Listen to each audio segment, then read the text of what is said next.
আজকের সকালটা একেবারেই শুভ ছিল, কিন্তু কিছুক্ষণ পরে অশুভ ছায়া চলে আসলো আমাদের পরিবারে। হ্যালো ভিউয়ার্স, আসসালামু আলাইকুম। আমার বাবার বাড়ির পরিবারে। তো আপনারা সবাই কেমন আছেন?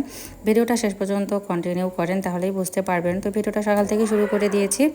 সকালবেলায় এই তো আমার বাবা কালকে আর কি কলা আর পাউরুটি নিয়ে আসছিল, আমি খেতে চেয়েছিলাম। তো আজকে সকালবেলায় উঠেই নাস্তা কলা পাউরুটির সঙ্গে টোস্ট, তার সঙ্গে ভাবি অনেক সুন্দর করে মুড়ি মাখিয়ে দিল, মরিচ পেঁয়াজ আর তেল বেশি করে দিয়ে। তো আর সঙ্গে চা। সকালবেলায় তো নাস্তা খাওয়া দাওয়ার পর আমার বাবা এখন দোকানে চলে যাবে, তাই আমার ভাতিজা আমার মেয়ে দুই নাতি নাতনি তো কোলে উঠে পড়েছে। একজনে দেখা দেখি আর একজন আর কি, আমার মেয়ে যদি কোলে ওঠে তো দেখে ও একটু জেলাস ফিল করে, এই জন্য ও উঠে যায় কোলে আর কি। দাদার ভাগ কাউকেই দিতে চায় না। যাই হোক, যেহেতু আমারও বাচ্চাদের দাদা নেই, তো এখানে আসলেই নানার আদর দাদার আদর দুটাই উনি দেওয়ার চেষ্টা করে। যাই হোক, যে দু একদিনের জন্য আসি, আসলে এতটুকু সময়ের মধ্যে কখনোই সম্ভব, তারপর যতটুকু পারে ততটুকু দেওয়ার চেষ্টা করে। তো এদিক দিয়ে তো আমার বাবা চলে গেল একটু সাইকেলে উঠিয়ে ওদেরকে নিয়ে ঘুরে ফিরে। তো প্রচণ্ড রোদ ছিল বাইরে, বেশিক্ষণ আর কি বাচ্চাদেরকে নিয়ে ঘুরলো না। আর এদিক দিয়ে যে আমাদের কলা গাছের পেকে গেছে, একজন খবর দিয়ে দিল। তো আমি আর আম্মা সহ চলে গেলাম কলা পাড়ার জন্য।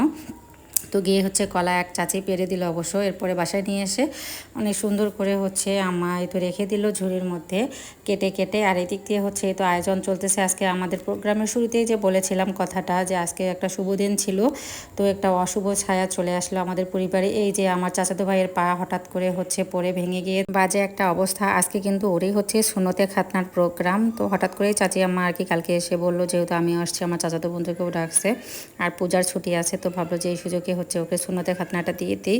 তো এই জন্য সকাল থেকে বাজার খরচ সব করে নিয়ে আসলো। আর এদিক থেকে সবাই মিলে অবশ্যই হেল্প করে। এই তো আর পুকুর থেকে মাছ উঠিয়ে নিয়ে আসলো। তো সকালবেলায় তো ভাত বসিয়ে দিয়েছে। আর এই দিক দিয়ে আমার চাচাতো ভাই আমার ছেলে মেয়ে সবাই ওখানে আমার ভাস্তা ভাস্তি খেলতেছিল। বাইরে একটা দোলনা ছিল আর কি, একটা বস্তা দিয়ে বানানো।